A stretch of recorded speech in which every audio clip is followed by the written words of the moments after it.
Hello, ladies and gentlemen, Dyson here, and today I'm going to talk to you guys about the PlayStation Plus games for June 2025, but all of them, the monthly games and the catalog games, because it's all already out, because I'm way behind on making these videos because of two games, specifically Expedition 33 and somewhat Oblivion. Mainly it's Expedition 33's fault because it's an amazing game and I love it, and it's been taking up all of my time pretty much. Most of it at least, And then, when I'm playing games with my buddies, and my brother, been playing Fortnite, but most of the time I've been playing Expedition 33 because, wow, what a fantastic game. And then I'll be doing some Oblivion, and then after I'm done with Oblivion, I can finally play Doom the Dark Ages. But we'll talk about the games of June for PlayStation Plus. So, first one, and this was the monthly games I'm going to talk about first, 2K25, sports basketball game, yippee, super cool, PS4, PS5. I'm not really going to say much about any of them. I'm just going to kind of go through what the games are, and then kind of give a rating of this month, because, was June a good month for games or not? As for PlayStation Plus games. Who knows? We'll get through and we'll see. So, yippee. I did kind of look at them already, but I don't remember because I looked at it a few days ago, and again, I got behind. But I've also been going out and hanging out with buddies and stuff a lot after work and whatnot, so that also got in the way. Because sometimes you just gotta get away, hang out with some buds, so... After that is Alone in the Dark on the PS5, so I think it's a reimagining of a different game, or no, I mean, it's the same game, but like a remake of the original Alone in the Dark. Yeah, there it is, 1992, yeah. 1920s America, Emily Hartwood recruits private detective Edward Carnby to aid in the search for her missing uncle. So it's is it like a thriller horror game, something like that? It's, horror survival horror game, okay. Nice, set in the 20s. That actually does sound pretty fun. That sounds kind of Call of Cthulhu-ish in a way, like the tabletop game. There's a lot of it set in the 20s, so that sounds pretty fun. I might look at that one. I don't know. Next is Bomb Rush Cyberpunk for PS4 and PS5. Neato. It's I don't even know what to call it. I've looked at some gameplay for some of the games, and I've looked at screenshots of the other ones. There's this one's dancing and painting graffiti, and there's beats and combos for tricks, and I don't know.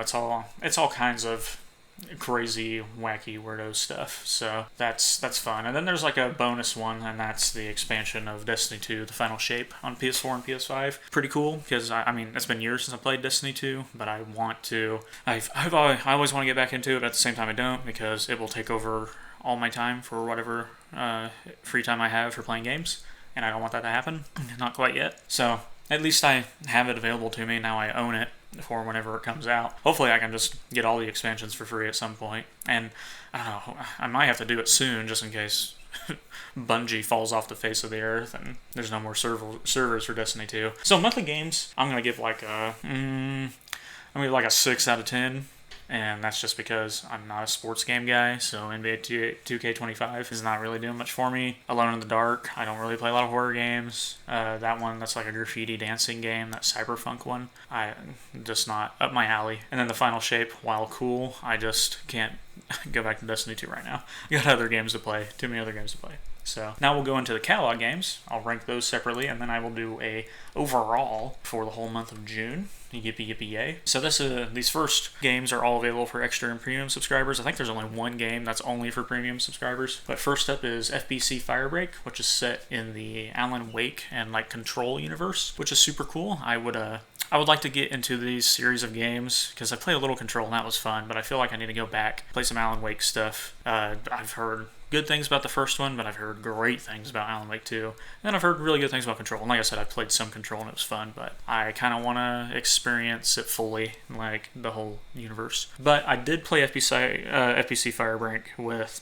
a friend of mine the day it came out, just to check it out, since I heard it was Left 4 Dead-ish in a way. And while I can see what people mean, at the same time, there's missions, you're doing stuff. A lot of the unlock systems feel similar to Helldivers 2 and even some Space Marine stuff to me. But it was fun. It's a cooperative first-person shooter. It was, teamwork. You got objectives, you're doing stuff. Each mission has you doing different things. We played the first two, I think, but we did the first one twice because we didn't really know what the heck was going on the first time. We felt it was too easy, so we upped the difficulty. and then we still didn't really have that hard of a time. We did run out of ammo, though, on the harder difficulty. Yeah, there's more enemies or something. I don't remember. Second one, we were literally destroying sticky notes was the mission, so that was that was weird, but it was still a fun time. It's a pretty good game. I enjoyed it. So literally the day it came out, it was on premium and extra, so that's cool. I'm gonna probably play it more.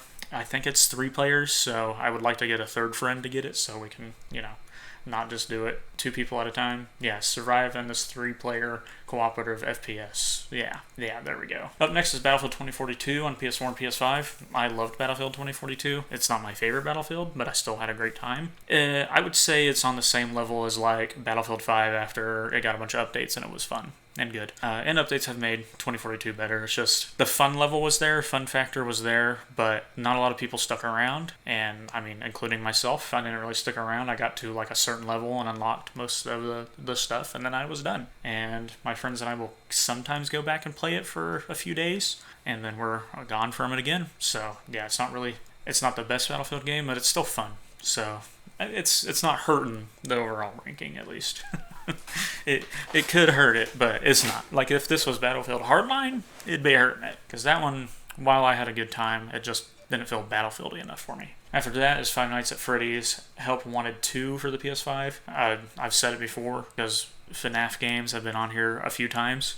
I'm just not a big Five Nights at Freddy's guy. I know it's widely popular and people really love it. It's just not my cup of tea, so it's going to be a true neutral of like not hurting it, not helping it in the ranking. So heck yeah, at least people can play it. Then there's The Hunter Call of the Wild. It's a hunting game. Not really my cup of tea either. I'm not really a hunter. I grew up in an area with a lot of hunters, and by golly, I wish that the state and the government would let them kill as many deer as possible, because I hate deer and I want them all dead. But nope, they have a limit. They're pests. They need to all be eradicated. Well, all deer are gone. So whenever I see hunt games and hunter things, I'm just like, is it only going to let me kill 2 deer? Because if this was a game where it's just like line up a forest full of deer and just let me gun them down with a machine gun, then I'd probably play that one. I'd probably play that hunt game, get my anger out. Because they're just pests. They just destroy people's vehicles. They mess with farm life and things like that. They like to eat crops and other things. They're just annoying. Yeah, The Hunter Call of the Wild. It's not hurting or helping it. We love Katamari Reroll plus Royal Reverie. Katamari games are actually pretty fun, so this is going to help it. I'll probably try it out. So yeah, I think this was the second game, and this is like a remaster or something. I can't remember what it is, but yeah, I think it's the second. Because Reroll, does that mean remastered or remake? I don't know. I just know that it's, I think, a remaster something of the second game. I think that's the second game. Mid-2000s, I know that. But yeah, I like me some Katamari. That'll help the score. Euden Chronicles 100 Heroes. Now let's see what this is. So this is directed and produced by the creator of Treasure JRPG series Suikoden. Okay. I have heard of that series before, even though I don't know if I'm saying it right. Let's see. So yeah, it's a JRPG. Cool. So, I got a Kickstarter and stuff. Okay. And it's from the director and producer of another series that's widely popular. So cool. I do love me some JRPGs, but there's so many that I just can't play all of them. So it'll help a little bit, but not a lot. Train Sim World 5. Okay, sim games are okay, but being a train sim game, I don't know if I can be excited for it. So, yeah, just a neutral one. And then we have Endless Dungeon Definitive Edition. Okay, Endless Dungeon, I do know what that is. PS4, PS5. It's procedurally like generated rooms. I think it's a roguelite, if I remember right. I think there's some tower defense even. Some action. Maybe it's tactical.